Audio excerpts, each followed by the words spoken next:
somebody's got to accept a role, and those. And I think that was the biggest problem over the last 2-3 years. Although the Rockets were operating in a state of chaos, there were Yeah, still amidst that chaos was a lack of, I guess, identity in terms of hierarchy. Who was going to be the alpha male, was going to take the secondary role, the Batman role. You kind of saw that battle between Jalen Green and Kevin Porter Jr. at times.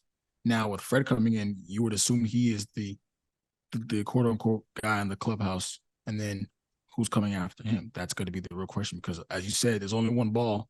There's a lot of guards that need the ball. There's a lot of wings and fours that want to get touches too. Dylan Brooks is also a guy that has spoken to me about he's not coming in to just be a 3-and-D guy. He wants to do more, and we kind of seen him at the Olympics with the Canadian team being able to do more off the ball instead of just sitting in the corner. So it's going to be pretty interesting to see how Ime puts all these pieces together. Now, if there's a guy that I think could do this in the NBA, it would be Ime because he's someone that's shown pretty clearly you have to get in line with him or you're going to be on the bench. So um, I do think, there's going to be some system in place where the ball will move around, guys will get their touches in, and then things will fall into place.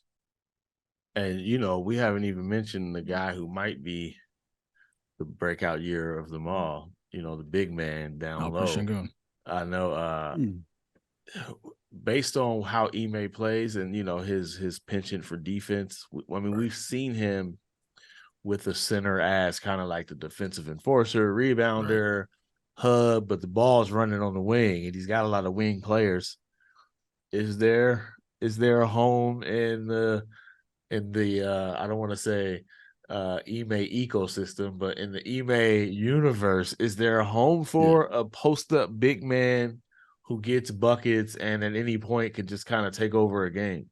I think so. I think when you have, and I think the Rockets they made this shift internally where they're going to allow their young players to explore their games, and they're not going to put them in boxes. So you have a guy in Sengun who, isn't regarded as a good defender right now, but that doesn't mean that, he's going to, they're going to surround him with good defenders to try and make things easier on him. And just because of how talented he's offensively, you have to find a way to make that work, right? So there are some schools of thought that want to see Jabari get some time as a small ball five just because of his size and his ability to switch on defense and Ime's propensity for guys that can guard different positions and space the floor. But at the same time, Jabari is not physically ready to be a long-term option at center, whereas Sengun is further along in that department. So I think for Houston, in order for them to find out what they really have, you still need time. You still need a training camp. You still need a preseason. You still need, some weeks and months into the regular season to figure out exactly what he has at his disposal. But right now, I still think there's definitely a home for Sengun in Houston. They have to find a way to make it work because in the last regime under Steven Silas, they didn't get the best out of him at times. They didn't put him in the best situation at times.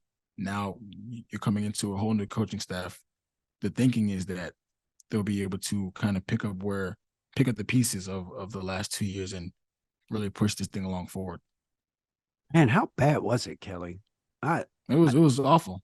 Hey, we not about to slander my homeboy Steven Silas. No. I'm not getting. This isn't about Steven. It's not on Steven. It's not on Steven. I'm riding with Steven Silas all day. It's my guy. Sure. I love the guy. I love Steven. I love Steven. It was bad, but it was bad though. Go ahead. It was really bad. It was really bad. It was like, but they put him in bad positions. Like you give him a bunch of teenagers and say, "Coach him." Like what? Now, granted, he could have done a lot of things differently in terms of, keeping things consistent, systems, and some of the rotation and stuff. But overall, it was a tornado. You never knew what to expect on a game-to-game basis. The players didn't know what to expect. The coaching staff they were in over their heads. It was a hard thing to manage, from an overhead standpoint. So I'd have to imagine from a player standpoint. I talked to players that doing team. It was nuts. Like you just didn't know what to. From a day-to-day basis, you never knew what you were going to get. So having moved from that to something where you think is now consistent, like you have a whole new coaching staff, you bring in 4 to 5 to 6 vets in the locker room to bring some adults into the room. Now there's the expectation that they can actually really reset the culture, establish some stability, and kind of move things forward a little bit. I mean, I guess that's the difference between like building a program and having one, right? Right. Yeah. It feels like Steven Silas was trying to build one Yeah. with like sand. Exactly. Yeah. In And that situation, you kind of just needed to have like, here's how we do things. and that was, if you remember, he thought he was going to get the job with With James and Harden, Russ and guys Yeah. that have already been to the playoffs and Yeah, were on the right. cusp of winning, but they just need a little bit of a bump to get over the edge. So he had to take what was given to him. He tried his best for a number of years. It didn't work out, and then they went their separate ways.